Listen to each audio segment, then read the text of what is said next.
Hello students, welcome to Biozone classes. मैं doctor Deepa Dhake अलग अलग स्टेट्स के कट ऑफ आयुष काउंसलिंग से रिलेटेड बीएमएस और बीएचएमएस कोर्सेज के लिए जो एक्सपेक्टेड है वो आपके साथ यहाँ पर डिस्कस कर रही हूँ। और आज के इस सेशन में हम मेन डिस्कस करेंगे राजस्थान स्टेट में बीएमएस एंड बीएचएमएस के कट ऑफ क्या जा सकते हैं। अगेन ये एक्सपेक्टेड कट ऑफ होंगे, इससे समवॉट हाई या लो कट ऑफ्स आपके जा सकते हैं। सेकेंडली, ये जितने भी कट ऑफ में डिस्कस कर रही हूँ ये मोस्टली फर्स्ट राउंड काउंसलिंग के लिए है और इसके अकॉर्डिंग आप second round and mop up round की काउंसलिंग से रिलेटेड कट ऑफ्स आप अपने लेवल पे फाइंड आउट कर सकते हैं। एंड सेकेंडली, जब राजस्थान में हम स्टेट कट ऑफ की बात करते हैं आयुष मंत्रालय की काउंसलिंग के लिए, तो आयुर्वेदा एंड होम्योपैथी से रिलेटेड बेस्ट कॉलेजेस यहाँ पे है। इसमें से one of the best institute आपका नेशनल मीन का इंस्टीट्यूट है। वो इंस्टीट्यूट आपका है national institute of Ayurveda.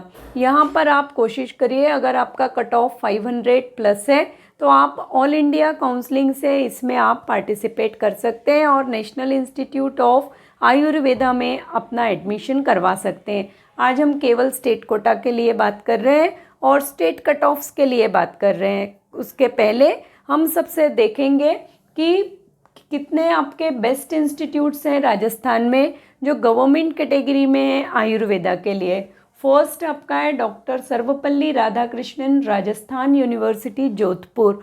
But यहाँ पे ये इंस्टीट्यूट आप अभी बीएमएस की काउंसलिंग में नहीं ले सकते हैं बिकॉज ये आपका एक बेस्ट इंस्टीट्यूट है आयुर्वेदा का। इसलिए मैंने किया है क्योंकि बीएमएस के बाद जो बच्चे एमडी या एमएस में जाएंगे तो वो इस इंस्टीट्यूट को या ये यूनिवर्सिटी हम कह रहे हैं, इस यूनिवर्सिटी को फर्स्ट चॉइस में रखते हैं क्योंकि ये यूनिवर्सिटी आपकी एमडी, एमएस और पीएचडी कोर्सेज कंडक्ट करती है। तो यहाँ पे आप याद रखिए ये फर्स्ट रैंक में आ रहा है। सेकेंड रैंक में आपका है मदन मोहन मालवीय गवर्नमेंट आयुर्वेदिक कॉलेज उदयपुर और नेक्स्ट आपका है national institute of Ayurveda Jaipur. अगर आप स्टेट वाइज देखेंगे तो नेशनल इंस्टीट्यूट आपका बेस्ट इंस्टीट्यूट है आयुर्वेदा के लिए, बट ये नेशनल मीन का है इसलिए हम इसको स्टेट के लेवल पे जनरली स्टडी नहीं करते हैं, तो ये ध्यान रखिएगा थोड़ा। सेकेंडली, जितने भी स्टूडेंट स्टेट काउंसलिंग में जाएंगे वो अपने अपने डॉक्यूमेंट्स प्रॉपरली प्रिपेयर करें। ये डॉक्यूमेंट से रिलेटेड बात मैं हर सेशन में बोल रही हूँ, सभी स्टूडेंट्स के साथ डिस्कस कर रही हूँ क्योंकि कहीं ना कहीं जो स्टूडेंट्स हैं लापरवाही कर जाते हैं डॉक्यूमेंटेशन में और इसका लॉस उनको थ्रू आउट लाइफ आपको लगेगा कि एक पर्टिकुलर डॉक्यूमेंट के कारण आप काउंसलिंग में या एडमिशन के समय प्रोसेस के एडमिशन प्रोसीजर में आप एक प्रॉपर अच्छे एडमिशन कॉलेज में एडमिशन नहीं ले पाए हैं। तो इस चीज़ के तरफ थोड़ा ध्यान रखिएगा। अब हम लोग डायरेक्टली आते हैं towards the state cut off for the BMS and BHMS of Rajasthan state. Rajasthan state का जब बीएमएस और बीएचएमएस के लिए कट ऑफ हम डिस्कस कर रहे हैं तो एज़ यूजुअल जैसा हम डिस्कस कर रहे हैं सभी स्टेट्स के लिए, फर्स्ट हम डिस्कस करते हैं हमेशा जनरल और अनरिजर्व कैटेगरी या जिसको हम सामान्य वर्ग भी कह रहे हैं। और इस वर्ग में जितने भी स्टूडेंट्स आएंगे वो आप कट ऑफ याद रखिएगा 480 प्लस कट ऑफ आपका जा सकता है। एक्सपेक्टेड कट ऑफ है लास्ट 3-4 ईयर्स के एनालिसिस के बेस्ड और इस साल के नीट के रिजल्ट के बेस्ड ये कट ऑफ है। सेकेंडली, अदर बैकवर्ड क्लासेस के लिए cut off, other backward classes के लिए कट ऑफ लगभग अनदर स्टेट के सिमिलर ही जाएगा 460 प्लस।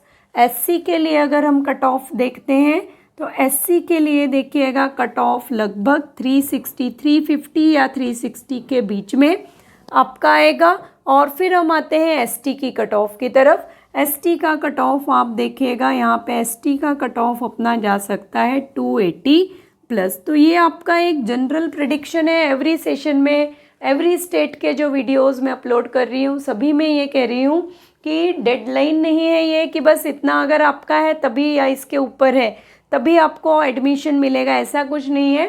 फर्स्ट राउंड का कट ऑफ ये जा सकता है। जैसे जैसे आपकी प्रोसीजर आगे बढ़ती जाएगी सेकेंड राउंड मॉपअप राउंड्स तक आप आएंगे और आपको सिनेरियो क्लियर होगा। और अगर कुछ बच्चों का कम भी है कट ऑफ तो घबराने की ज़रूरत नहीं है। कभी कभी कुछ बच्चे सीट्स मार्क्स अच्छे होते हैं बट वो सीट्स अलॉट होने के बाद भी सीट्स को छोड़ देते हैं, तो उसका बेनिफिट जो लो रैंक है जिन बच्चों का या कम है उन जिन बच्चों ने स्कोर किया है उनको उसका बेनिफिट मिल जाता है। अगर आपको फर्स्ट राउंड में सीट नहीं मिल रही है तो आपको निराश होने की ज़रूरत नहीं है। काउंसलिंग के जितने भी स्टेप्स कंडक्ट होंगे सभी स्टेप में प्रॉपरली आप पार्टिसिपेट करते रहिए, तो हो सकता है कि लास्ट काउंसलिंग तक, जो लास्ट राउंड होता है अपना काउंसलिंग का, वहाँ तक आते आते आपको अगर BAMS नहीं तो एटलीस्ट BHMS का कॉलेज तो आपको अलॉट हो ही जाएगा। एंड अगेन, अभी अगर आप चैनल पे न्यू हैं, फर्स्ट टाइम आपने विज़िट किया है चैनल पे, तो बायोलॉजी से रिलेटेड सभी एग्ज़ाम्स के न्यू अपडेट्स के लिए, फ्यूचर में भी आप BAMS BHMS कंप्लीट कर लेते हैं, आप अनदर कोर्सेज भी कंप्लीट कर लेते हैं, तो आपका जो PG कोर्सेज़ के लिए बेस्ट इंस्टीट्यूट है, PG कोर्सेज़ के लिए एग्ज़ाम्स हैं। बायोटेक से अगर बच्चा BSc कर रहा है तो आप डिफरेंट टाइप के IIT जेम में जाते हैं बच्चे, तो बायोटेक्नोलॉजी का और बायोलॉजी का कितना सिलेबस वहाँ पे कवर कर रहा है, नंबर ऑफ एग्ज़ाम्स हैं, तो उन एग्ज़ाम्स के लिए भी आप चैनल पे कनेक्ट रहिए मेरे साथ। और kindly subscribe my channel, like my videos, share my videos, and up to next session, stay motivated and stay blessed.